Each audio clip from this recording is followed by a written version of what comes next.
If he wants to make some money, Floyd wants to make some money. He wants to make some money. He could fight your guy Jake Paul. No, with him too, but he could fight the guy, not Manny Pacquiao. Manny won't fight him again. But I'm talking Canelo? Not Canelo, Crawford. Oh, Terrence Crawford. You can't force Usyk to fight anybody. You can't force anyone to fight anybody. You know, the will has to be on Usyk's side. It slips away, and it's slight motions, which is all you need to get away from a punch, right? You don't want to move too far. You're wasting a lot of energy, and you can't counterattack. One of the best things about Floyd, and one of the most brilliant things about him, he's one of the most elusive fighters of all time, but he didn't move around. He stood right in front of you, and you couldn't fucking hit him. That's true mastery of space and true mastery of technique. In my opinion, he's the best boxer that's ever lived. Yeah, I mean, I'm not qualified to rank people, but I watched when he was making that ascent towards it. Ended up being 50, you know. He just fought last weekend. This weekend, yeah, he fought a match against John Gotti's grandson, which is crazy. That's scary for a lot of reasons. Yeah, for a lot of reasons, right? But this is the second time they fought. The first time they fought, it ended in a brawl. Like a bunch of people jumped in the ring. It was crazy because they stopped the fight because they were talking too much shit to each other and holding on to each other too much. So the referee stopped the fight for whatever reason, I don't know. And in this fight was even crazy too because the first referee was terrible. And the referee said Floyd Mayweather hit him behind the head. Absolutely incorrect call. Floyd threw a right hand and it caught him on the side of the head. And the referee claimed that it was behind the head. So Floyd fired the referee in the middle of the bout. He stops the bout. He's like, get the fuck out of here. Get out of here. Because he's the promoter also. Well, I guess. I mean, also, it's Floyd Mayweather. Like, what's the referee going to do? Fuck you? You know, I'm going to stop the fight? Like, also, they're in Mexico City. Like, you could get killed. Like, just get out of the ring, buddy. So Floyd throws this punch, and he's 100. Was it 4 or 5? I don't even. I'm so caught up in the moment. I don't even know which round it was. It was 4 or 5. But man, it was in the first half of the fight. What a performance by Alexander Usyk, and a lot to discuss here, guys. A lot to break down here. First off, you know, Dubois much more successful in the first fight than the second fight. Was the wet ring? Did the wet ring have anything to do with it? I saw in the post-fight interview, Dubois was asked about why he couldn't land his jab. What do you guys think? Was obviously Usyk's gonna make some adjustments. I think the adjustments are gonna be made in rematches. But did the wet ring? Because I thought the wet ring had a big part to do with why Usyk had some trouble in that first fight. And you know, a wet ring hurts footwork guys more. I was a footwork guy. I've worked out sometimes in wet rings. It's frustrating. I've actually thrown temper tantrums in gyms over rings being too wet. So you know, I mean, back in the day, not now.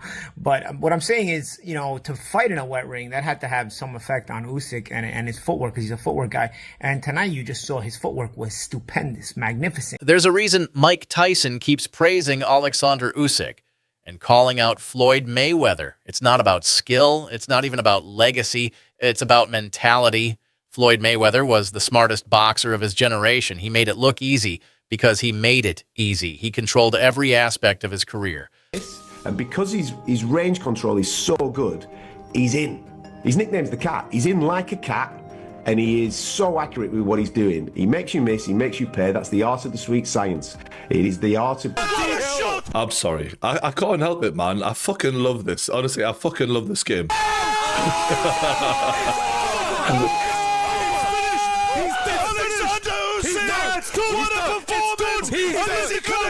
He's missed it! It's over! It's over! Fuck the greatest of all time! Fuck me. I'm sorry for going on like a lunatic, right? But it was unbelievable. And it's funny how this fight all came about, right? The controversy in the last fight, which for me was never controversial. It was a low blow, simple as that. And I don't think we've ever seen Alexander Usyk ever look for an easy way to win. In fact, I think of all the fighters on planet Earth, he is the one who takes the hardest road to win. There's no tune-up fights for Alexander Usyk. It's the biggest fight in a heavier weight than he should even be fighting at, and he makes life harder for himself, not easier. And I think he has proven his character time and time again. But yet he was accused of not being, you know, a real Christian because he was a cheat. He was accused of deserving an Oscar because he was a play actor and robbing Daniel Dubois of what should have rightfully been his, which was a world title. And after the Tyson Fury fight, Daniel Dubois stepped in the ring and called him out. And Alexander Usyk immediately turns to Turki Al-Sheikh and says, Mr. Excellency, make the fight. He had no problem in setting this up. And immediately you kind of think he was in the middle of talking about his, his father. I think at the time it was an emotional moment. That's a time where when you've accomplished what he's done, you deserve respect. And I think he was disrespected there. And I think he took that personally, in the words of Michael Jordan. Now, in the first round, Alexander Usyk did exactly what he needed to do to Daniel Dubois. Daniel Dubois coming in with a load of confidence, wanting to be the aggressor, wanting to be the dominant bull that he was against Anthony Joshua. Opponents, timing, weight classes, venues. He turned boxing into a business, and he ran it like a CEO.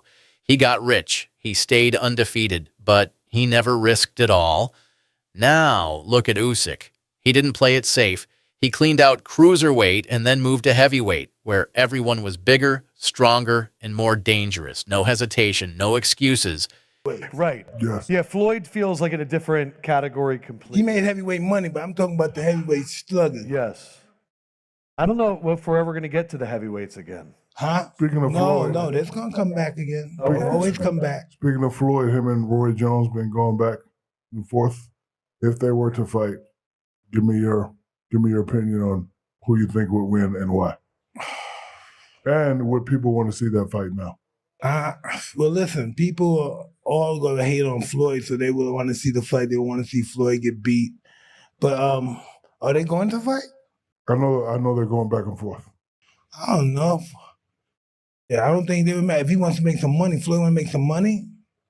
If he wants to make some money, he could fight Your guy, Jake Paul. No, with him too, but he could fight the one guy, not Manny Pacquiao. Manny won't fight him again. But I'm talking about Canelo? Not Canelo, Crawford.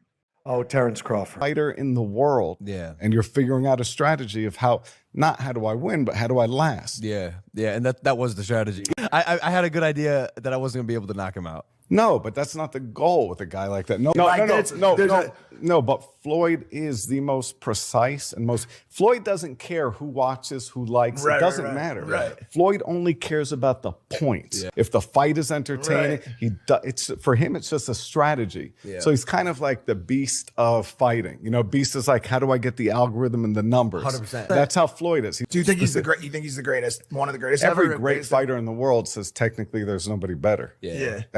He beat Anthony Joshua twice in his backyard, then took Tyson Fury's belt, and he didn't need trash talk or promotion. He let his boxing speak for him. Footwork, timing, ring IQ, pressure.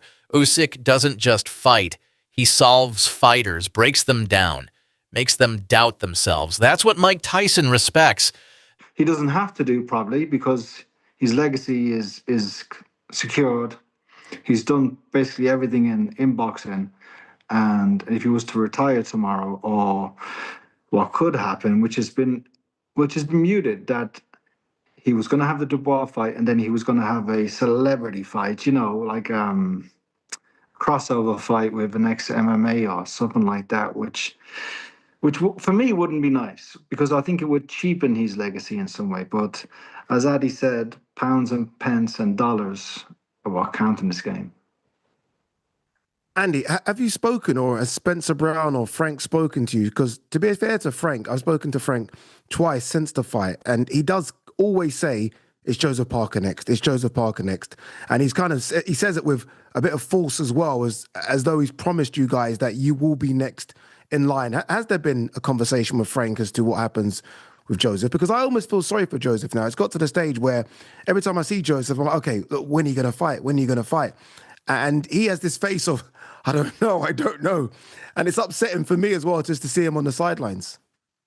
Yeah, it's very frustrating for him and for us as a team. But I had a brief conversation with Frank Warren as we were walking back from the ring. I said, it has to be Joe. And he said, we're going to push for Joseph. And Spencer Brown, he said, we're going to push for Joseph. David Higgins, we're going to push for Joseph. But you can't force Usyk to fight anybody. You can't force anyone to fight anybody. The will has to be on Usyk's side. On the go list, I've seen a lot of debate that he's top 5 already, top 10, shouldn't be in the top 10 yet. So here's my thoughts on it. I think you can put him anywhere from like number 4 to number 10 all time, but he should definitely be in everyone's top 10. 2-division undisputed champion at cruiserweight and heavyweight. And he probably has the 2 best undisputed runs of the 4-belt era. At cruiserweight, he beat everyone in enemy territory. Glowacki in Poland, Briedis in Latvia, Gassiv in Russia, Bellew in the UK. At heavyweight, he beat all the Brits, mostly on enemy territory twice. Joshua twice, Fury twice, Dubois twice. Of that post-Mayweather-Pacquiao era, I think he's definitely the greatest. Now, I have Usyk number 8. For reference, I have Floyd 1, Manny 2, Ali 3, Robinson 4, Duran 5, Leonard 6, Roy Jones 7, and then Usyk at 8. I know there's a whole debate right now about Usyk and Ali. Of course, Usyk's more skilled than Ali, but I think Ali's resume is greater, which is why I have him higher. But I'm curious to know how high people have Usyk now all time, without recency bias. That warrior spirit, that willingness to face the storm, not avoid it. Floyd, on the other hand, only comes back for exhibitions. Carefully selected, low-risk, high-reward events. Entertainment, not competition. And that's the difference. Mayweather mastered boxing as a business. On the Usyk side, the will for Joe is there. He'd fight anybody, and as he's shown. But the will has to be, and the want has to be on Usyk's team. Put your fighter hat on for me if you can, Andy. Again, I mean, I saw. It's funny because the video of Dubois getting knocked out, there's you and Joe in the background, and I can see both of your reactions. When you're watching that, I mean, again, you've seen some of the best heavyweights in the world. You've been in camp with some of the best heavyweights in the world. When you're watching that, are you watching it like myself and thinking, okay, this is an all-time great you're seeing? First and foremost, I watched it as a fan, and I enjoyed the fight. And I thought Dubois started really well.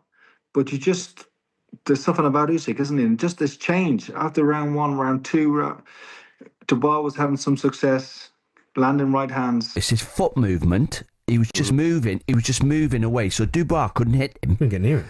And then when he was punching Dubois, he made him look like in football terms, he made him look like a non-league player. He made him look bad. Mate, that's the beauty of Alexander Usyk. His training with his little mate Vasyl Lomachenko, they came through the pro ranks together, well, amateur and pro ranks together, and their training regimes are completely off the textbook. They don't do it like everybody else does it. There's a lot of ballet, for example, that they use. There's a lot of gymnastics. There's a lot of different techniques, in their training that they incorporate into the game. And you can see it with the way that he fights. He is like a brutal ballerina. His footwork is absolutely sensational. What he does, he stands in range just enough, so therefore the guy that he is fighting believes that he's going to get hit in a moment. So therefore mentally you're constantly working, and therefore you're throwing at times where he's then making you miss. And because his range control is so good, he's in. His nickname's the cat. He's in like a cat, and he is so accurate with what he's doing. He makes you miss, he makes you pay. That's the art of the sweet science. It is the art of getting hit. Usyk embraced boxing as a battle. One protected the zero at all costs. The other walked straight through fire, chasing history. Is Usyk already one of the greatest ever? Many think so. Lennox Lewis called him the best of this era. Analysts compare him to Ali, Pacquiao, even Floyd himself. Appreciate Lennox stopping. A stunning win there for Alexander Usyk tonight here at Wembley. What did you make of it? Great win. He did the right things. He did a lot of good things in the fight. I thought Daniel came out a bit too strong. Should have took his time, especially the first round. And, he was overreaching a little bit and he got caught. Is there anyone on this planet, an active fighter, that can beat this man? He's got back-to-back wins or double wins over Fury, Joshua, and now Dubois. I mean, it's phenomenal coming up from cruiserweight. It's phenomenal. I wish I was in this era to box, because I would have loved to box him. And, I can't see why nobody can't figure him out. I would be able to figure him out. Oh, yeah, Usyk is the best of this era. And he does the right things. He moves well. He doesn't get hit. And he's elusive. And he's hard to beat. Lennox, just the final one. What would be your advice to Daniel Dubois? He's come back from losses before, obviously Joe Joyce, etc. But what would your advice be to this 27-year-old lion? Keep up with boxing. This shouldn't. He should learn from this and bring it to the next fight. I don't think he should quit. I think he's got a long, good life in boxing. Lennox, much appreciate your time this week. Have you got anything else you'd like to say? Yes. Lennox Lewis is the best. I laid them all to rest. I'm the pugilist specialist. nobody contests. Love that. Top man. Thank you. We have to appreciate from Usyk is how he's so willingly down to fight anybody, right? Typically in boxing, you look at how boxing is structured. You have the Ali Act where a fighter could be like, nah, I don't want to fight him. Okay, we're going to strip you of your belt since you don't want to, defend that belt, right? How long does it take us to get a Gervonta Davis to fight, maybe a Devin Haney, or a Ryan Garcia fighting somebody else, right? It takes fucking forever.